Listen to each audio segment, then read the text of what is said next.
911 call led me to a basement I'll never forget. I met Daniel Whitaker in the fall of 2018. We were both part of the same volunteer fire department in rural Pennsylvania.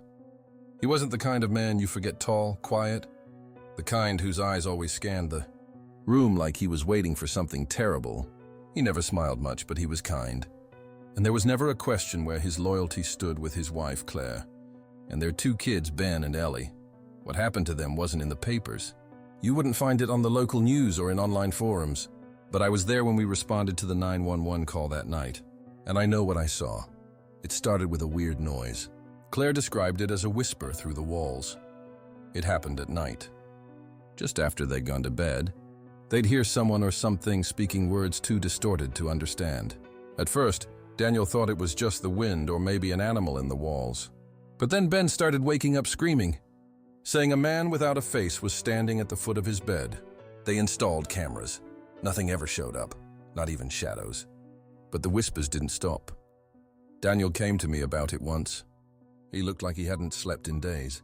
Said he thought something had followed him home from one of our calls, a burned-out farmhouse a few towns over. Said when he walked through the basement, he felt like he'd passed through a veil of cold air, like something old and angry was watching him. It doesn't want them, he told me. It wants me. That night, Claire called 911. I got there before the others. The house was silent. No lights, no movement. Just the front door wide open, like something had walked in and didn't care to close it. I stepped inside, called out to Daniel, Claire, the kids. No answer. Then I heard a sound coming from the basement. Not footsteps, something else. Something wet. I found Daniel there, sitting in the dark at the bottom of the stairs, holding a knife.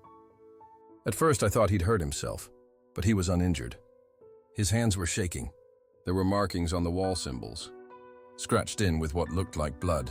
I tried to get him to come up with me, to tell me where Claire and the kids were. They're safe, he whispered.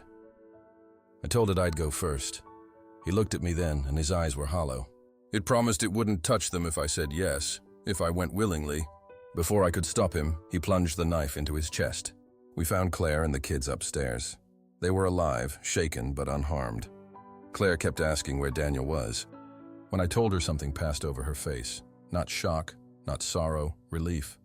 He said it would only take the first one, she whispered. They moved away soon after. No forwarding address, no phone calls. But sometimes when I'm alone at night, I swear I hear it too.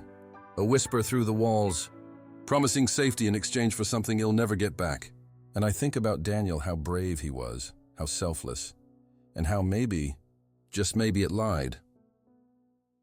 If you enjoyed the story, consider subscribing, but don't blame me if you can't sleep tonight. Until next time, keep the lights on and the doors locked. Goodbye.